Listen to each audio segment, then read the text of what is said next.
পিকে তো অবস্থান করছেন। আমরা স্টাইলিকে দেখছিলাম, স্টাইলি রয়েছেন সেই জায়গায়। তবে বাংলাদেশ টপ ওয়ান খানিকক্ষণ আগে কিছুটা সামনেই আনসু ওয়াইটির পুরো লাইন আপকে বিদায় দিয়েছেন। তবে শুভ এখনো দেখেনি জিকো ভাইয়ের সেই প্লেয়ারটিকে, দেখেছে, দেখেই শট প্রোভাইড উডপিকার হাতে ডাউন করেছে, কনফার্ম করেছে। তবে তাদের ঠিক উপরেই আপার গ্রাউন্ডেই কিন্তু পুরো gaming with Talha line up, তো সেখানেও কিছুটা ব্যাটল, সেখানেও কিছুটা ফাইট, সেখানেও কিছুটা আমরা ম্যাজিক্যাল সিচুয়েশন দেখবো। লাইক আকাশ 69 আমাদের ব্রিঙ্গিং, যদি আমরা কথা বলি ফার্স্ট টিম, তিনি আছেন, রিশাদ রয়েছেন। সো তিনটি প্লেয়ারের এগেনস্টে লড়াই করতে হবে, যেখানে প্রথম চার্জ প্রান্ত। ও ওয়াও, আকাশ 69 নিয়েছিল ডাউন, রিকলটা পেয়েছে দ্রুত। তবে সেই জায়গায় গ্লুয়াল করা হবে, ব্রেকডাউন স্কাইলার ক্যারেক্টারের পারফেক্ট কিছু থ্রো, নাদার থ্রো।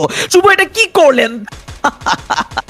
ইয়াস, এই মুহূর্তে প্রান্ত তিনি পুরোপুরি দিশেহারা, কারণ নিজেকে সেফ রাখতে হবে। গ্লুয়াল থেকে বের হয়ে গাছের আড়ালে লুকিয়েছেন বাংলাদেশ টপ ওয়ান। শুভ দুজন মিলে ট্রাই করছেন পুরো গেমিং উইথ তালহাকে প্রেশারাইজ করা। তবে প্রান্ত লং থেকে টার্গেট করেছে নিলয় গেমিংদেরকে। অ্যান্ড আই থিঙ্ক লাইক এই মুহূর্তে একাধিক ব্যাটল এঙ্গেজড হবে, যে জায়গায় অবশ্যই গেমিং উইথ তালহা তারা মিডলের দিকে পড়ে যেতে পারে। লাস্টে 8 টিম, জোন ছোট হচ্ছে, প্রেশার আসবে, জোন স্প্রিং করা, দ্যাট মিন সেখানে বুঝতেই পারছেন টিমদেরকে একত্রিত হতে হবে। গেমিং উইথ তালহা তাদের প্রথম প্লেয়ার স্টারকে হারাতে বসেছে এবং বাকি তিনজন মিলে অবস্থান করছে এখন নিজের টিমটাকে প্রপারলি টিকিয়ে রাখার লড়াইতে।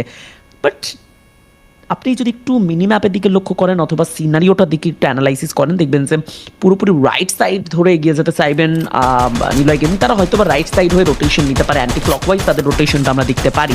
এবং নানা গেমিং তারা কিন্তু পুরো 90-তে এন্ট্রি নিয়েছে, পুরো 90 ডিগ্রি এঙ্গেলে এন্ট্রি নিয়েছে। তবে বাংলাদেশ টপ ওয়ান ছেড়ে দেওয়ার পাত্র নয়, তারা টার্গেট করেছিল গেমিং উইথ তালহাকে, ধরে ধরে প্রত্যেকটা প্লেয়ারকে চার্জ করছে, ডমিনেট করছে, বেশ কিছু প্লেয়ারকে তুলে নিয়েছে, এলিমিনেশন পয়েন্ট গিয়ে দাঁড়িয়েছে প্রায় 14টির ঘরে।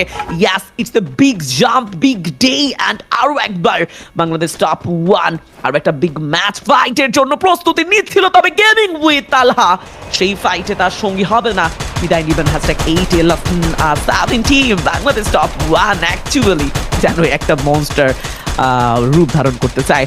ফ্রন্টে আমরা নয়নকেও দেখছিলাম, তিনিও রয়েছেন, ওকে ভিনাক্স তিনিও আছেন। তবে একাধিক প্লেয়ার নানা গেমিং এর, যেটা আমি বলেছি যে 90 ডিগ্রিতে এন্ট্রি নিয়েছিল নানা গেমিং এর লাইন আপটি, সেই নানা গেমিংকে চার্জ করার চেষ্টা এই মুহূর্তে বাংলাদেশ টপ ওয়ানের সাইড থেকে। এবং বাংলাদেশ টপ ওয়ান সেই দুটো প্লেয়ার নিয়েই কিন্তু ফাইটে জড়িয়েছেন। যদিও আমি খুব বেশি তাদের খুব এই সিচুয়েশনে যে ম্যান পাওয়ার তার দিকে ফোকাস দেওয়া উচিত বাংলাদেশ টপ ওয়ান। ওকে রাত ভাই একটা ভালো লঞ্চার থ্রো করেছেন, M79 Vinax.